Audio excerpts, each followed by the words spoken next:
نحمدہ ونصلی ونسلم علی رسولہ الکریم اما بعد۔ میری معزز محترم بھائیوں، بزرگوں اور دوستوں، شمائل ترمذی کے درس آپ سماعت فرما رہے ہیں۔ حضرت امام ترمذی رحمہ اللہ نے نبی کریم رؤوف الرحیم صلی اللہ تعالیٰ علیہ وآلہ وسلم کے نالین مبارک کے لیے احادیث جمع فرمائی ہے۔ تعداد 11 ہے۔ آپ صلی اللہ تعالی وسلم کے جوتوں مبارک کے لیے جو مختلف روایات ہیں ان میں سے 4 آپ سن چکے ہیں، 5ویں روایت میں عرض کرتا ہوں۔ حضرت ابو ہریرہ رضی اللہ تعالی عنہ اس کے راوی ہیں، فرماتے ہیں لنعل رسول اللہ صلی اللہ تعالی علیہ وآلہ وسلم قبالان، حضور کے نال مبارک کے 2 تسمے تھے۔ یہ حدیث آپ پہلے بھی سن چکے ہیں۔ سیدنا حضرت ابو ہریرہ رضی اللہ تعالیٰ عنہ یہ اپنی مثال آپ ہیں۔ اللہ تعالیٰ نے ان کو بہت نوازا ہوا ہے، بہت ہی اونچا درجہ عطا فرمایا ہے۔ حدیث کی کوئی کتاب اٹھا لیں، معتبر کتب میں سے جو حدیث کی کتاب بھی آپ اٹھائیں گے اس میں حضرت ابو ہریرہ رضی اللہ تعالیٰ عنہ کی روایات بکثرت ملیں گی۔ 5374 احادیث انہوں نے روایت فرمائی ہے۔ یہ اللہ کا ان پر بہت بڑا کرم ہے اور ان کا بہت بڑا فیض ہے کہ ان کے روایت کردہ احادیث مبارکہ سے آج امت استفادہ کر رہی ہے۔ ان کے لیے صدقہ جاریہ ہے۔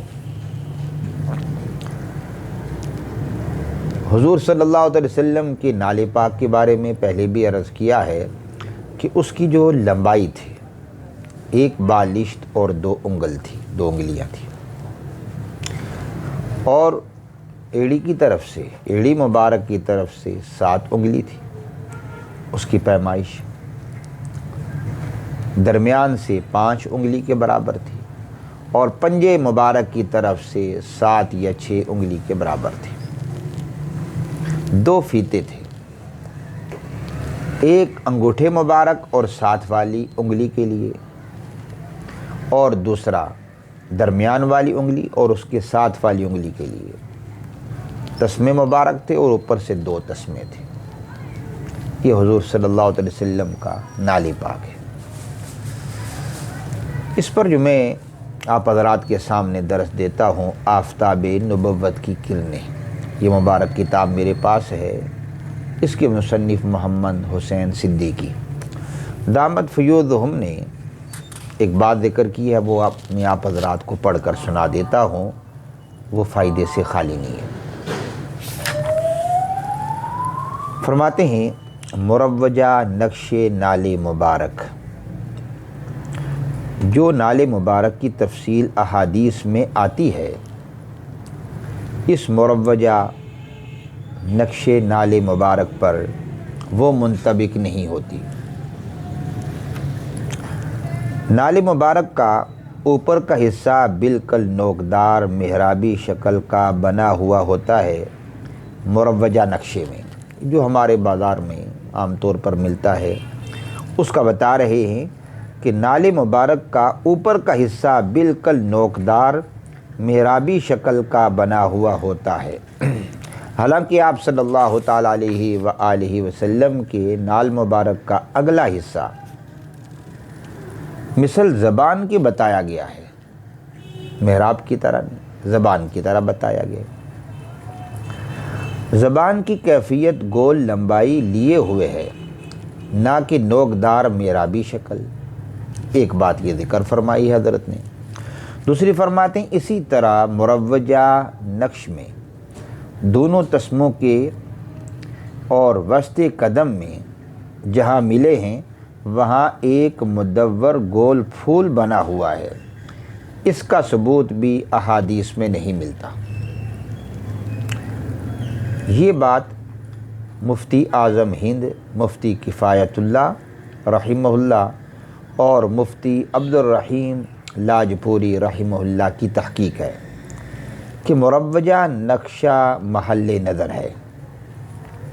مختصر یہ ہے کہ جو مفتی عبد الرحیم رحمہ اللہ فرماتے ہیں کہ اس امر کا بھی کوئی ثبوت نہیں ہے کہ نال مبارک کا یہ نقشہ فی الحقیقت آپ صلی اللہ تعالیٰ علیہ وآلہ وسلم کی نال مبارک کی صحیح تقریر ہے، یعنی آپ صلی اللہ تعالیٰ علیہ وآلہ وسلم کے نال مبارک کے درمیانی پٹھے کے وسط میں اور آگے کے تسمے پر ایسے ہی پھول اور نقش و نگار بنے تھے جیسے اس نقشے میں بنے ہوئے ہیں، اور بلا ثبوت صورت و حیت کے آپ صلی اللہ تعالیٰ علیہ وآلہ وسلم کی طرف اس کو منسوب کرنا بہت خوفناک امر ہے۔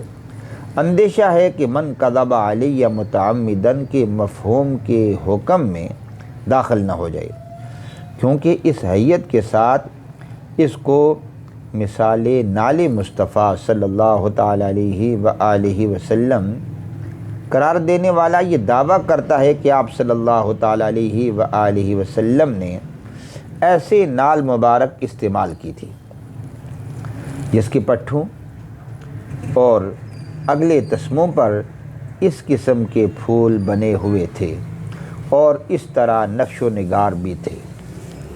صلی اللہ تعالیٰ علیہ وعلی آلہ و اصحابہ و ذریاتہ و اہل بیتہ و ازواجہ اجمعین۔